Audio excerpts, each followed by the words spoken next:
반갑습니다. 오늘도 새벽 돌베개에 나오신 모든 성도님들을 주님의 이름으로 환영합니다. 주의 은혜로 우리 모두가 또 주말을 이렇게 맞이하게 됩니다.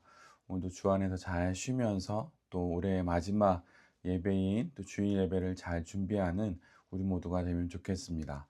오늘 우리에게 주시는 하나님의 말씀은 미가 7장 7절로 9절까지의 말씀입니다. 그러나 나는 희망을 가지고 주님을 바라본다. 나를 구원하실 하나님을 기다린다. 내 하나님께서 내 간구를 들으신다. 내 원수야, 내가 당하는 고난을 보고서 미리 흐뭇해하지 말아라. 나는 넘어져도 다시 일어난다. 지금은 어둠 속에 있지만 주님께서 곧 나의 빛이 되신다. 내가 주님께 죄를 지었으니 이제 나는 주님의 분노가 가라앉기까지 참고 있을 뿐이다. 마침내 주님께서는 나를 보호하시고 내 권리를 지켜주시고 나를 빛 가운데로 인도하실 것이니 내가 주님께서 행하신 의를 볼 것이다. 아멘. 오늘은 미가 7장의 말씀을 갖고 하나님을 바라봅니다. 하나님을 바라봅니다. 라는 제목으로 함께 하나님 말씀을 나누도록 하겠습니다. 선지자 미가는 자신이 처해 있는 안타까운 현실에 대해서 오늘 본문 속에서 하나님께 탄식하며 기도합니다. 오늘 본문은 그렇게 한 개인 미가로부터 시작되지만 후반부에 가면 이스라엘 민족 전체의 탄식으로 바뀌게 됩니다. 미가가 탄식하는 이유는 여름 과일과 포도를 수확할 때가 되었지만 먹을 만한 포도송이도 무화과 열매도 찾을 수가 없기 때문입니다. 이는 선지자 미가 개인을 넘어서 하나님을 상실하여서 아무런 열매도 거두지 못하는 이스라엘의 지금의 현실을 우리 모두에게 말씀해 주는 것입니다. 하나님은 이스라엘에게 좋은 열매를 바라셨습니다. 그래서 많은 것들을 주셨지요. 그러나 그들에게는 그런 열매가 없었습니다. 그 열매는 무엇일까요? 그것은 바로 경건한 사람들과 정직한 사람들입니다. 즉, 하나님께서 이스라엘 백성들에게 기대했던 것은 바로 정직과 경건이라고 하는 것이지요. 하나님의 나라요 자녀라면 마땅히 맺어야 할 그 열매인 경건과 정직이 이스라엘 가운데 없었던 것입니다. 이와 반대로 이스라엘은 있으면 안 되는 그런 열매를 맺게 됩니다. 지도자들은 내놓고 무엇인가를 백성들로부터 끊임없이 요구합니다. 그리고 재판관들은 뇌물을 받게 되지요. 끊임없이 뇌물을 받아서 거짓된 판결을 내립니다. 권력자들은 여과 없이 탐욕을 드러냅니다. 그리고 더 큰 문제는 이들 모두가 서로 결탁하고 연대하여서 더 큰 탐욕을 얻고자 한다는 것이죠. 이들은 서로 연합하여 같은 형제들을 포갑하고 그들의 소유를 빼앗았습니다.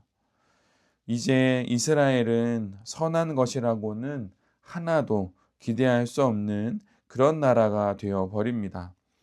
심지어 가장 가까운 사이인 가족들도 서로를 신뢰할 수 없는 그런 나라가 되었습니다.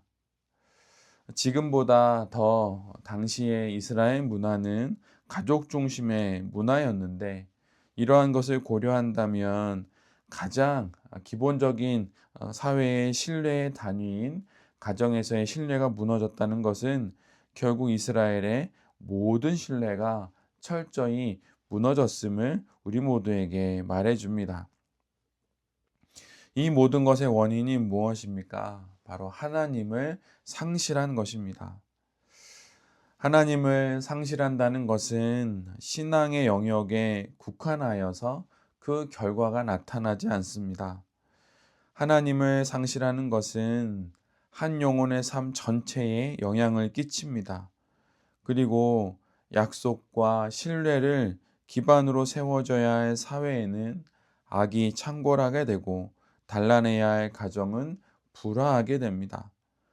서로에 대한 신의와 믿음이 깨지게 되고 이는 결국 한 개인과 공동체가 무너지는 결과를 가져옵니다. 신앙은 정말 중요합니다. 한 개인이 인생을 살아감에 있어서 가장 중요한 것이 신앙입니다. 그리고 더 넓게는 한 가정이, 더 넓게는 한 사회와 온 세상이 그들의 모든 인생을 살아갈 수 있는 그 뼈대와 뿌리와 중심이 되는 것은 다름 아닌 신앙입니다. 하나님께서 나와 우리 공동체와 온 열방에 기대하시는 정직과 경건의 열매를 맺는 우리 모두가 되기를 바랍니다. 그리고 우리가 속한 공동체와 세상이 그런 열매를 맺음으로 말미암아 우리 모두가 여전히 하나님을 의지하고 있음이 온 세상 가운데 잘 드러나기를 간절히 기도해 봅니다. 우리 자신이 먼저 그렇게 하나님을 간절히 붙잡고 하나님과 동행하면서 이 땅 가운데 정직과 경건의 삶을 살아가는 성도들이 될 수 있기를 간절히 기도합니다. 오늘 본문 후반부를 보면 하나님을 상실한 이스라엘과 미가의 인생의 그 낙담 이후에 선지자 미가가 그럼에도 불구하고 하나님을 끊임없이 의지하고 또 하나님을 기다리는 그러한 말씀이 나옵니다. 이 어려운 상황 가운데 홀로 놓여지게 된 미가는 하나님의 말씀을 붙잡습니다. 그는 낙심하지 않고 오직 자신은 하나님을 우러러 본다고 고백하면서 자신의 시선을 하나님께로 고정합니다. 그는 비록 넘어져도 다시 일어날 것이라고 말합니다. 지금은 어둠 속에 있지만 하나님께서 반드시 빛으로 임하실 것을 그는 믿습니다. 죄로 인하여 어둠 가운데 있지만 하나님의 사랑에 의지하여서 하나님의 도우심을 끝까지 인내할 것이라고 그는 노래합니다. 그리고 마침내 주님께서 임재하셔서 미가를 변호하시고 그의 권리를 지켜주시며 빛 가운데로 인도하셔서 의를 행하실 것을 보게 된다고 그는 믿음으로 이 모든 그의 인생의 미래를 고백합니다. 그리고 그때가 되면 원수들은 미가가 구원을 받은 것을 보고 부끄러워하게 될 것입니다. 그리고 그들은 거리의 진흙처럼 땅에 놓여지게 되고 또 밟히게 되고 패배하게 될 것입니다. 미가는 모든 곳에서 그 어떤 희망도 찾을 수 없을 때 포기하지 않습니다. 다른 이들이라면 절망하고 모든 것이 끝났다고 말할지 모르지만 미가는 그렇게 하지 않습니다. 그는 전적으로 하나님께 소망을 둡니다. 참된 믿음의 태도를 갖고 죄 가운데 있음을 인정하고 하나님의 벌이 정당함을 고백합니다.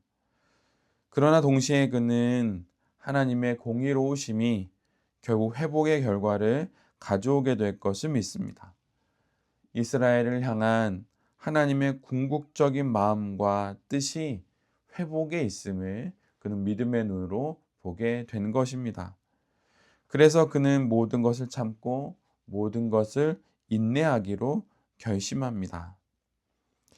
우리가 우리의 삶 가운데 겪는 하나님의 징계다라고 생각되는 일들이 있습니다.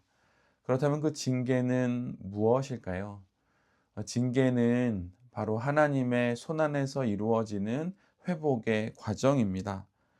고통스러운 치료가 완치를 위한 과정인 것과 같은 것입니다. 세상이 또는 내 자신 스스로가 고통과 시련 가운데 있는 나를 바라보면서 오늘 본문 10절의 말씀처럼 너의 하나님이 어디 있느냐라고 말할 수 있습니다.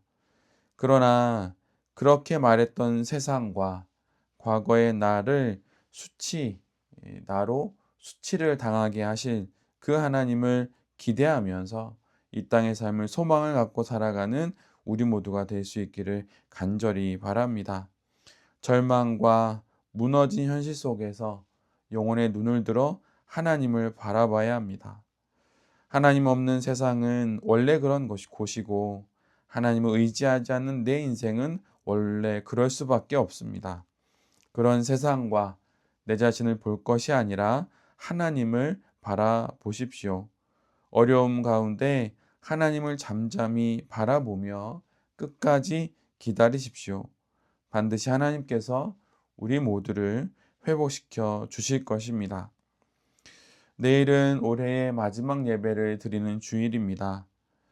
오늘 하루 올 한 해를 뒤돌아보면서 하나님의 일하심을 기대하고 또한 소망하고 내 교회에 나가서 참으로 신실하고 아름답게 올해의 마지막 예배를 드리게 되는 우리 모두가 되기를 기도합니다. 그리고 다가오는 새해에도 하나님의 신실하심을 믿고 더욱 거룩하게 살아가는 우리 모두가 되기를 간절히 기도드립니다. 아멘. 함께 기도하겠습니다. 주님, 어떤 경우와 어떤 사건 가운데서도 하나님을 잃지 않겠습니다. 신앙을 상실하는 것은 모든 것을 잃는 것입니다. 하나님과 함께 항상 살아가는 우리 모두가 되게 하여 주시옵소서. 주님, 어려운 일 가운데 힘든 문제 가운데서 오직 하나님만을 바라보는 우리 모두가 되기를 기도합니다. 세상의 말과 내 안에서 내게 하는 그 말들에 집중하지 않겠습니다. 하나님만을 의지하고 바라보며 살아가겠습니다.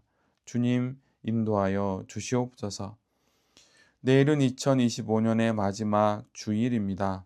올 한 해 모든 예배 가운데 가득했던 하나님의 은혜를 기억하며 몸과 마음과 정성을 다해 예배하는 우리 모두가 되게 하여 주시옵소서.